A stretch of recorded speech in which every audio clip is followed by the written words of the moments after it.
Good morning, students. In this module, we will learn about interpreting cultural and natural features from a topographical map. And in this, first we will learn about the settlement patterns. So, students, there are variety of settlement patterns and we can see them with little variation but with lot of similarities in different parts of the world. And as we are learning topographical maps, so even in these topographical maps or topo sheets, we can see different types of settlement patterns. So before learning about the settlement patterns, we shall know about the factors that determine the growth of a settlement in any area. So here is the list of the factors that determine the growth of a settlement in an area or in any region. First one is security. Now students, if we would like to settle in any area, then first of all we will see if that area is secure and safe enough for us to reside there. If that area is unsafe or there is a lot of confusion, means political instability, or there is some fear of terrorism or anti-nationalist activities, then we will avoid settling in such areas. Now next in the list is the availability of water and fertile land. So students, all of you know that how much important is availability of water for the development of a settlement. If we look back to the Indus Valley civilization or the Mesopotamian civilization or the Egyptian civilization and many other civilizations all over the world, they have started near the source of water. And this is the reason that is valid till today. You will see that all the cities of the world are situated either on the coastal areas or on the bank of a particular river. So, availability of water is very, very important for the development of a settlement. Water provides means for irrigation, water is used for domestic purpose, for in the industrial development, and there is a long list. So, water is very important to attract people to settle near it. Then the next is fertile land. So we depend on land for our food requirement because we can grow crops only on the soil, and soil means land. Therefore, fertile soil is a very big factor to attract people to live in the areas of fertile soil or fertile land. The next factor is the potential for mining and industry. Now, if minerals are available in a particular area, then there is a very wide scope for the development of mining or mineral industries, because minerals provide or they are used as raw material for the mineral based industries. And you know, it provides huge profit, and therefore if any area has a potential of availability of minerals, then people get attracted and they start settling there.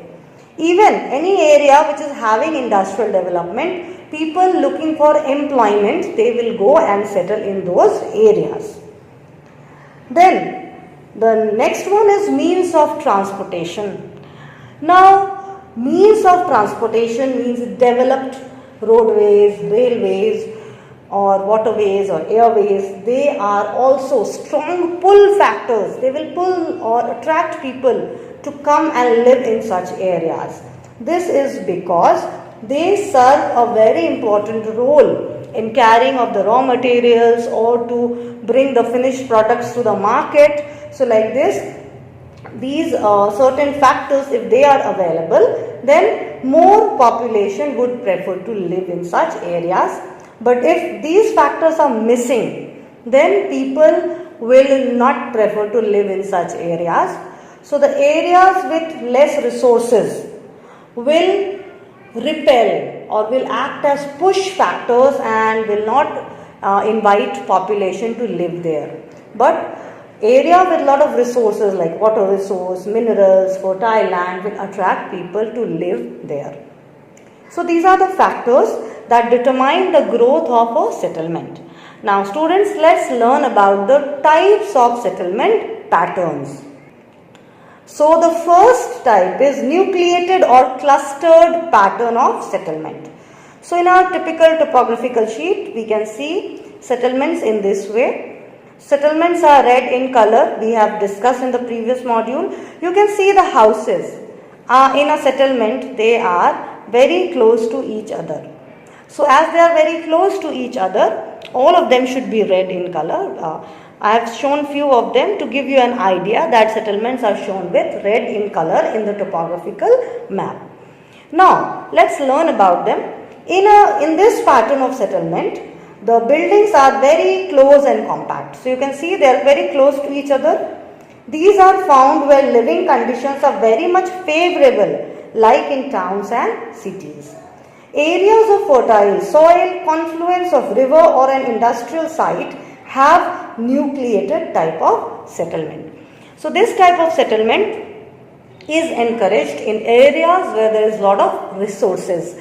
Maybe it is the comfort of a city life or fertile soil or availability of water. All these act as pull factor and help in the development of a nucleated or clustered pattern of settlement. Students, you can see here, there is a settlement called Gulabganj, and see it is having a nucleated or clustered or compact settlement pattern. You can see the houses are very close to each other. So this is an example of nucleated settlement. The next pattern is dispersed or scattered pattern of settlement. So in this pattern, the settlements are not found in one place. They are scattered all over the place depending on the availability of resources. So now students, we can see like this kind of a pattern. There are few houses scattered all over. So this means that this region has scarcity of resources. Wherever there is little resource, people have clustered there. They have settled there, but on an average, the settlements are very sparse. There are few settlements scattered all over the area. Here you can see the settlement of Dadaria. You can see very few houses are scattered here and there. So this is Dadaria. Near Dadaria, you can see the scattered. This is the scattered pattern of settlement. The next in the list is ribboned or linear pattern of settlement. See in the list. Now students, this kind of settlement pattern is found along a road, or the houses will be all along following the course of a sea coast or a river or a railway track. So in this pattern, the settlements are found in a line along a river course, railway line or a road, or even a coastal area. So like this kind of a pattern we can see in the topographical map. The next one is the rectangular pattern. In this pattern, the settlements are found where two main roads cross each other. So you can see this one road and this is another road. Both of them are crossing each other. So all along the sides there are settlements. So this kind of pattern is called rectangular pattern of settlement. Now next is a star-shaped pattern. You will find such pattern of settlement. In this pattern, the settlements are constructed around a big water body or tank where it looks like a star. So this type of pattern is known as star-shaped pattern.